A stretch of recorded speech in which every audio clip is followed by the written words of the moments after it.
may kinalaman ng mga Buen Camino sa pagkamatay niya. Kailangan kong alamin ang totoo. Ang ibig mo sabihin, basta-basta na lang nilang pinabayaan yung kaso ng tatay mo? Tutulungan kita, meron akong mga koneksyon na pwede nating lapitan. Kakausapin ko lang sila. Olivia? Olivia! Isn't it weird na wala pa rin siya? Paano kung pinuntahan niya si Philip? Hindi gagawin ni Olivia yun. You don't have to think about her. Hayaan mong ipakita ko sa'yo na ako pa rin ang mas magaling na asawa kumpara sa kanya. Tigilan mo na ako, Melinda. You should have never gotten married in the first place. Saan ka nagpunta? Pinuntahan mo si Salazar, no? Ano bang sinasabi mo? Huwag kang magsinungaling sa akin! Eh wala ba akong dahilan para pagdudahan ka? Nagpasawa ka nga sa gagong yun eh! Sa martel kong kaaway! I'm so sorry. I'm so sorry. Hindi dapat kita sinagawan. Hindi nila ma-revive ang account nito dahil declared dead pa rin siya. Imposible. Nagpasa na ako ng affidavit ko. Ang kapal ng mukha mo! Alam ko, ikaw ang humarang sa reappearance ko! Pinagsisiksikan mo yung sarili mo sa pamamahay na to. You should have stayed dead! Tama si Olivia. Ikaw lang may motivation gumawa nun. Nga pala, kahit papano may pinagsamahan tayo. Kaya bawiin mo yun bago tuluyan pa tayo magkasira! Gagawin ko ang lahat ng makakaya ko para sa'yo mauwi si Lucas. Tumawag sa akin si Lucas. Ayos na raw yung certificate of reappearance ko. Kaya nga kita ginawa ng tsahe. Pang pakalma. Hiya ka! Nag-aaway na naman ba kayo? Bigla na lang siyang nahimatay. She's perfectly healthy. Gusto ko po sana ipa-check up sa iyo yung anak ko. Magkano po ba ang sahil nito? Huwag niyo na ho alalahanin. O yung iba, dito na sa akin. Doktor din ako. Hindi niya pinagsama sa isang bahay. Dalawang asawa niya. Hindi sana magkakagulo. Stress na stress ang anak ko dahil dyan kay Lucas.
Lucas, hindi nakakabuti para sa amin ni Melinda na magkasama kami sa isang bahay.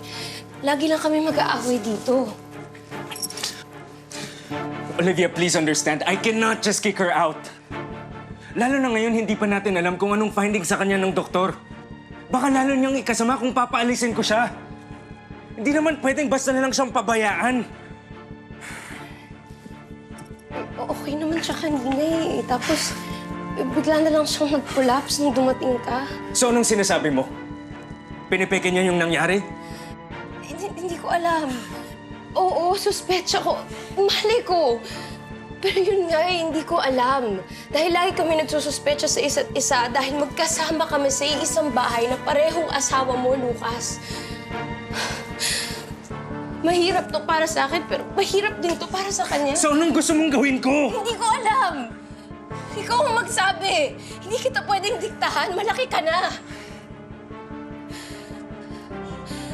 Pero dapat ba talaga na hinahayaan mo na magsama sa isang bahay yung asawa mo at yung dati mong asawa? Na parehong pakiramdam na siya ang totoong asawa mo?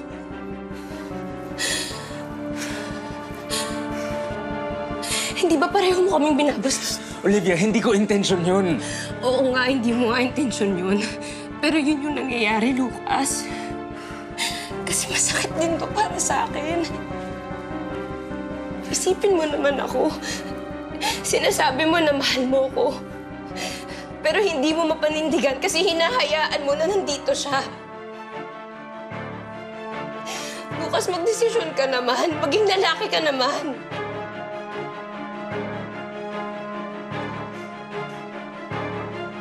Hindi ko na alam kung saan ako lulugar sa lahat ng ito. Saan ba dapat?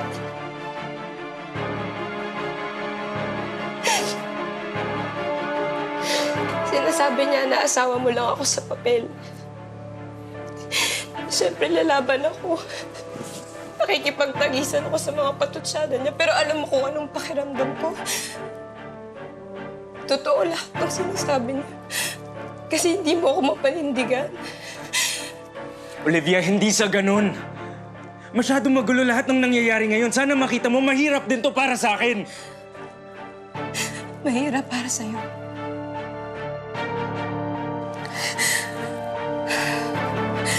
Sige, mas magiging madali pa yung buhay mo kung ako na lang yung aalis. Yun ba yung kailangan mo, Lucas? Gagawin ko. Olivia, wait. Hindi, Olivia, wait. bitawan mo ako. Hindi, dito ka lang. Olivia! Bitawan Olivia, mo ako, Lucas! Olivia. Bitawan mo! Sabi ko, dito ka lang!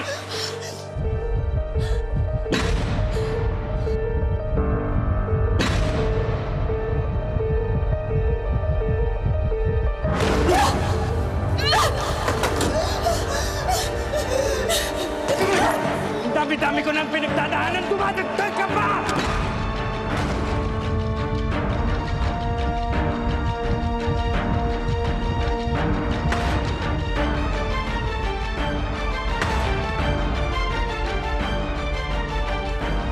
Olivia, I'm so sorry.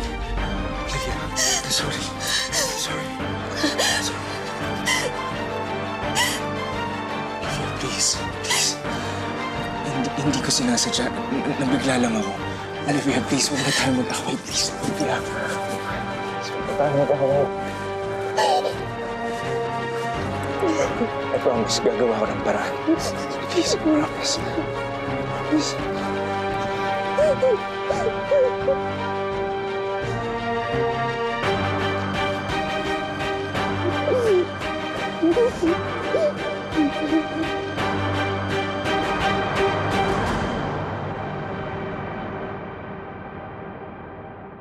Nagsimula ang lahat ng gulong to dahil sa kagaguhan ni Salazar.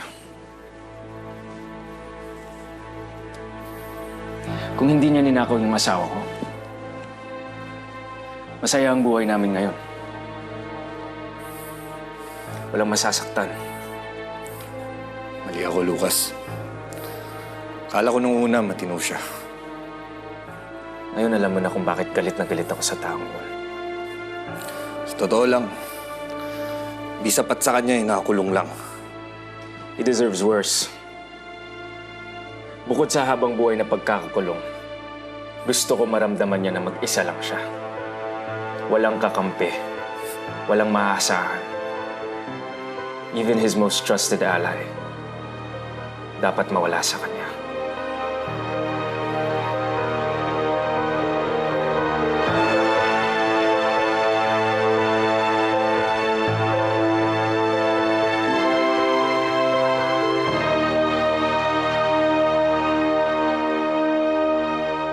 Saktan ka ni Lucas? Baka dapat umalis ka na. Paano kung di ka ligtas dyan? Paano kung malala pa yung gawin niya sa'yo sa susunod? Hindi ako pwedeng umalis sa poder ng mga Buen Camino hanggat hindi ko pa lubos na naaalala mga nangyari kay tatay. Kailangan kong manatili doon. Kasama si Lucas at ang pamilya niya. Titiisin ko ang lahat para malaman ko ang totoo para kay tatay. Basta, Olivia, mag-iingat ka, ha? Pag may ginawa sila sa'yo, sabihin mo agad sa akin. Natakasan ko na noon ng kamatayan. Sa pagkakataong to, wala na akong kinatatakutan.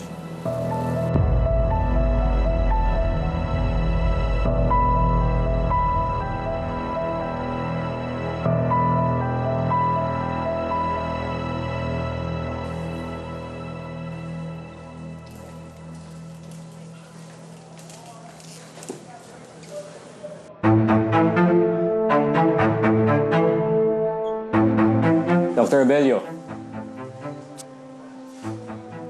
Anong ginagawa mo rito? May panibagong kaso na naman ba kayong nasasampa sa akin? masyado naman masama ang tingin mo sa akin. Ang totoo niyan, I have an offer. Isang offer na hindi mo matatanggihan.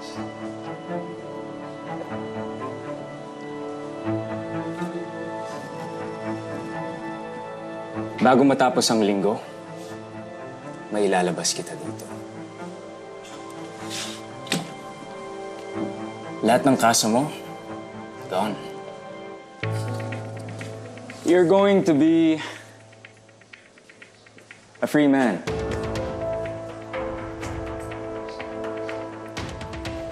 Pero, May kapalit. kuha mo.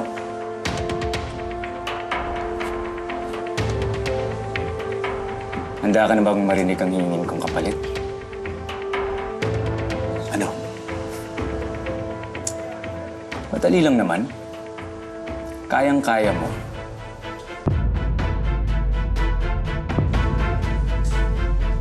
Ilaglag mo si Philip. Sabihin mo na mag-isa lang siya na gumawa ng lahat ng krimen niya. At biktima ka din. Dali, di ba?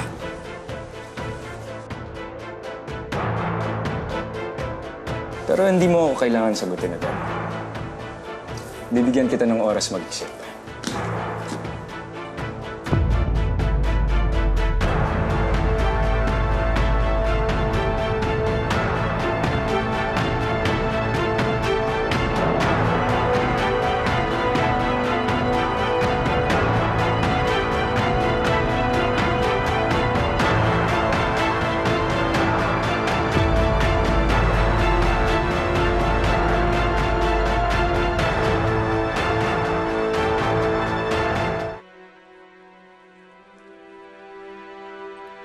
Cheers. Salamat. Naayos ko na pala yung problema mo kay Senador Piedad. Good. I have one less problem. One less problem. So may iba pa. Kala ko na plancha ko na lahat ng problema mo. Well, believe naman ako sa'yo. Pero may mga bagay talaga na hindi mo magawa ng paraan. Katulad ng asawa ng anak ko. Si Melinda? No, yung una, si Olivia. Yung problemang hindi mo masolusyonan. Now she's back in my house. Pwede ko naman tapusin yung naumpisahan ko. Wag na. Palpak na nga, di ba? Ako nang bahala sa kanya.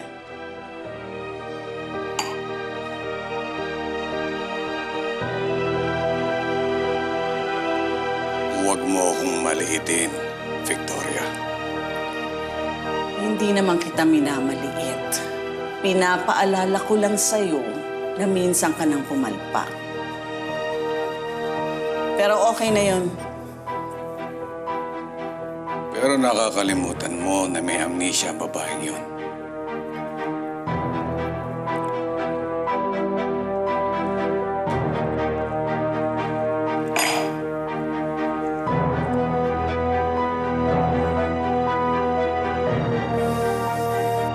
Any moment, pwede magbalik ang alaala ng babaeng yun.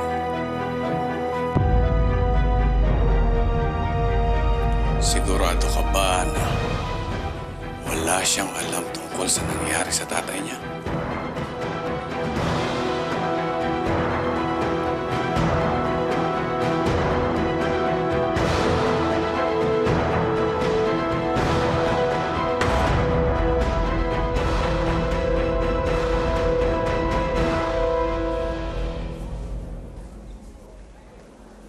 Salamat. Emil? May dala akong pagkain para sa'yo. Niluto ko yung paborito mo, yung adobo. Ayan, ha?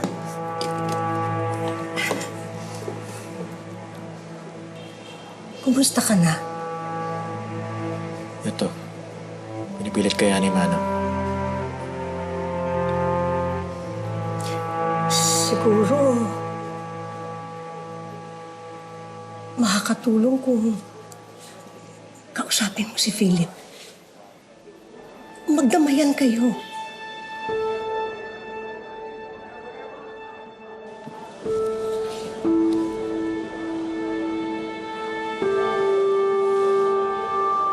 Naintindihan kita. May galit ka sa puso mo. Pero pakiramdam ko, hindi ka kay Philip galit, kundi sa sarili mo. Patawarin mo ang sarili mo, Emil.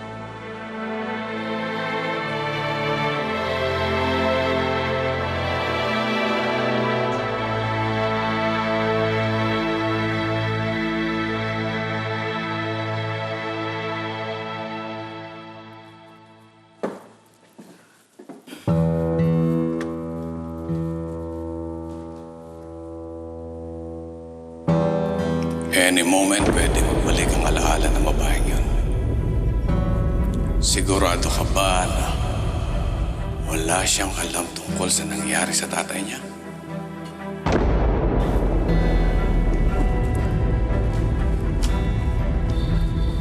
Is that tea?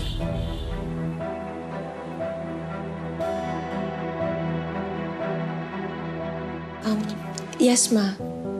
Gusto niyo po gawan ko kayo? No, thanks. Why don't you add a splash of olive oil? It's good for the heart. Sige po. Subukan ko po sa susunod. Natutunan ko yun sa tatay ko.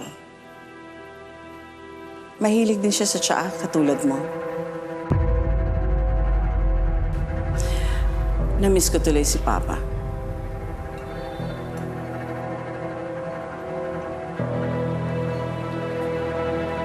Ikaw ba, hindi mo namimiss ang mga magulang mo?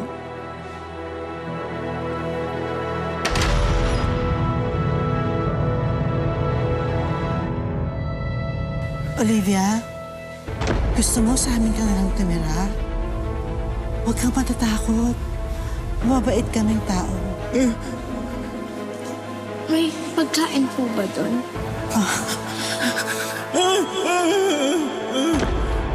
Ano ito, anak? Ano ito? Pinagtulungan po yun namin ni Tatay. Matutunan nyo, magamit ninyo. Ano to, anak? Anak? Ito ba yung braille na sinasabi mo sa akin noon pa? Opo, Nay. Maraming salamat.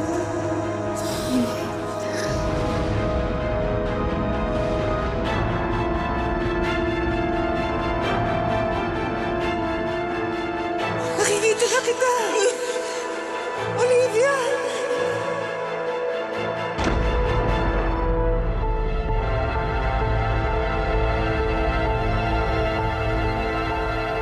Namimiss ko din po sila. Pero dahil po doon sa amnesia ko, hindi ko sila masyadong matandaan. Pilit ko pong inaalala pero hirap ako. I'm sorry to hear that. I wish I could be of help. Enjoy your tea. Good luck with that.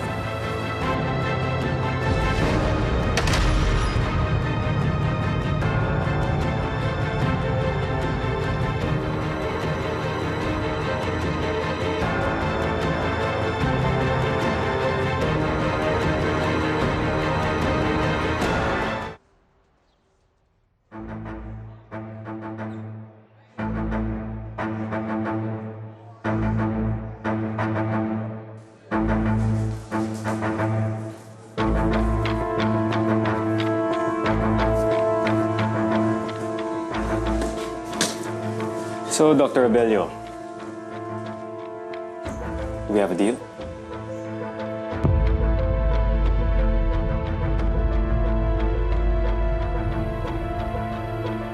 No deal. Ano? Bakit? Simple lang. Wala akong tiwala sa'yo. Hindi ko maintindihan. Full immunity ang binibigay ko. Ayaw mo tanggapin? Sa totoo lang, tatanggapin ko sana eh. Nakatukso. Kaya lang isang Lucas Point kami nang nag-offer. No thanks. Kahit anong gawin mo, wala akong tiwala sa'yo. Alam kong may binabala ka na hindi ko alam. Unbelievable. Kulang pa ba yung oras na binigay ko? Pag-isipan mo pa. Buo na ang desisyon ko. Thank you for your offer. Good luck.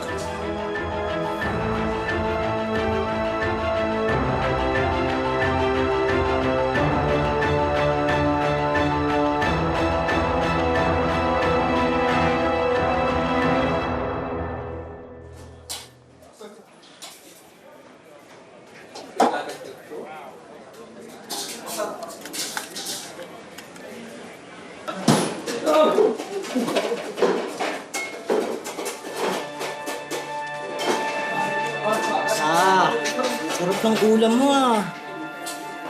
Plado dating mo ah. Matigas pa eh.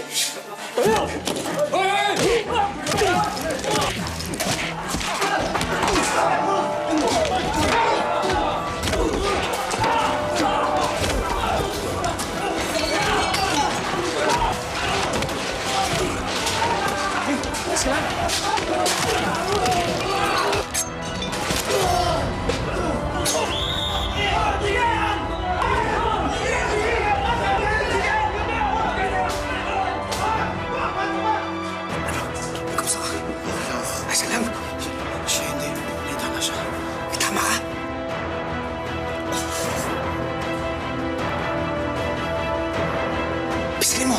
Maigpit! Tinong mo pa!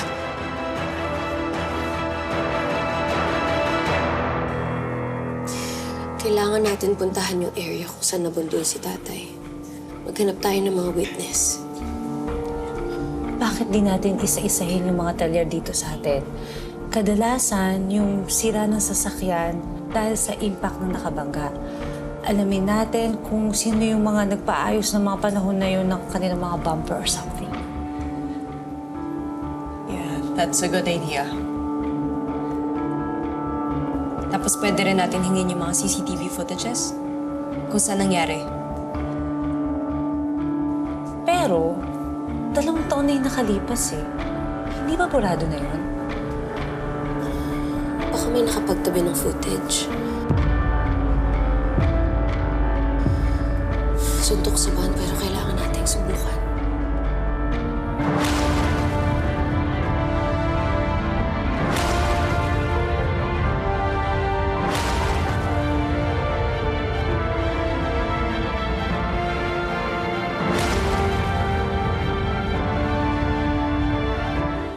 Pero may mga bagay talaga na hindi mo magawa ng paraan.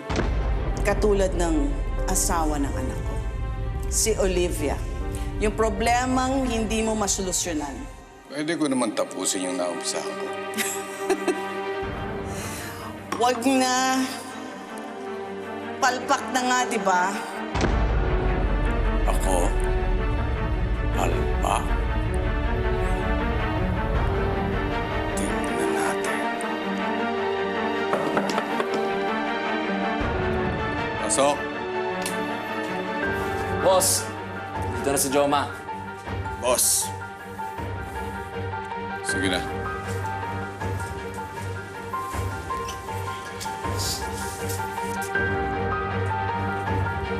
I-dispatch ang mga babaeng yan.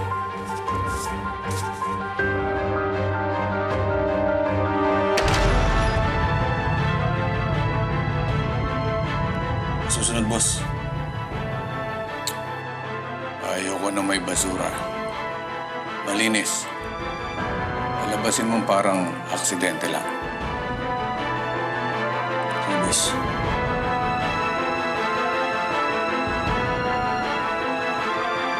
Sige na.